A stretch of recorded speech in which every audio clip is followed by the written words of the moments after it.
Buah elai adalah tumbuhan endemik Kalimantan, khususnya di Kabupaten Kutai Kartanegara. Tak heran jika buah yang satu jenis dengan durian ini memiliki nama latin yang punya unsur kutainya. Nama latinnya yakni Durio kutejensis. Meski menjadi tanaman lokal, namun buah elai merupakan potret eksotisme tanah Kutai Kartanegara. Buah ini dulunya tumbuh liar di hutan Kutai Kartanegara. Kini seiring waktu melihat potensinya yang luar biasa secara ekonomi, buah elai mulai dibudidayakan. Adalah Desa Batuah yang pertama menggerakkan kebun-kebun elai. Desa di Kecamatan Loajanan, Kabupaten Kutai Kartanegara ini ingin menahdiskan dirinya sebagai pusat buah elai di Indonesia. Untuk itu, beragam upaya dilakukan demi pengembangan dan peningkatan produksi buah elai secara berkesinambungan.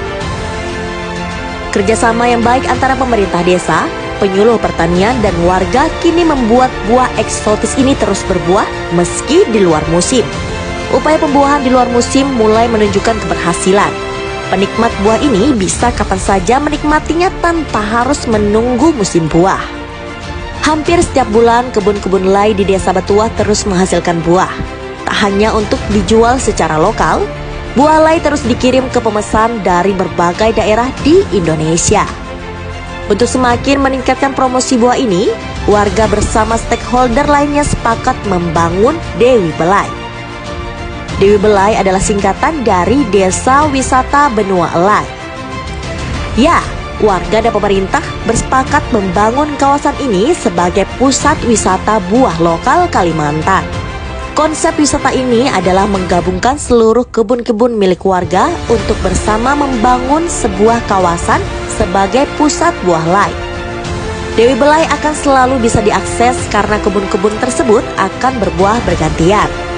Untuk mengaksesnya pun cukup mudah karena berada di Jalan Poros Samarinda Balikpapan. Tepatnya berada di kilometer 30 dari Samarinda. Cukup akses ke media sosial Dewi Belai dan segera pastikan kapan waktu yang tepat mengunjungi pusat perkebunan elai ini. Dewi Belai ini selain kebun wisata, juga kami mengembangkan di hulunya, produksi benih, produksi sarana produksi. Jadi nanti ini kalau pengunjung mau belajar, kita paketnya lengkap. Dari hulu, on pump sampai di hilir. Di hilir nanti ada pengolahan lainnya, ya kan, juga produk-produk turunan dari elai ini,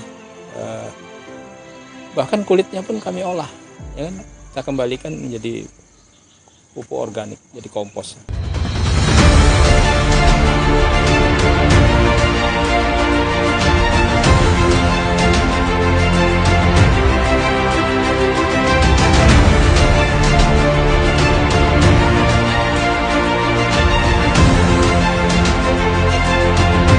Kalau konsep ini kemudian kita lakukan secara bersama-sama, ada pihak swasta kemudian pemerintah, maka kami menjamin program ini akan berjalan maksimal. Dan yang paling penting adalah pemerintah harus tampil duluan, memberikan dukungan penuh, ya, baik dari sisi promosi, kemudian pembangunan infrastruktur yang ada di daerah kawasan wisatanya, akan nanti infrastruktur yang menghubungkan dari Jalan Poros ke lokasi wisata itu sedang kita ajukan ke pemerintah kabupaten bahwa lokasi-lokasi wisata yang ada di Desa Batuah kami ini infrastrukturnya bagus. Salah satunya di Belai ini kita masukkan dalam musrembang. Konsep Dewi Belai tak hanya wisata buah elai dan manfaat ekonominya. Dampak paling utama adalah bagaimana menyelamatkan plasma nutpah yang terus tergerus oleh sektor lain. Dewi Belai tidak sekedar meningkatkan nilai ekonomi yang berdampak terhadap pendapatan warga, namun juga berdampak pada upaya pelestarian plasma nutpah elai. Perlu diingat, setiap pohon buah elai memiliki rasa dan keunikan yang berbeda dari pohon-pohon lainnya. Berburu buah elai di kawasan Desa Wisata Buah Elai adalah pengalaman yang pantas untuk dicoba. Yuk,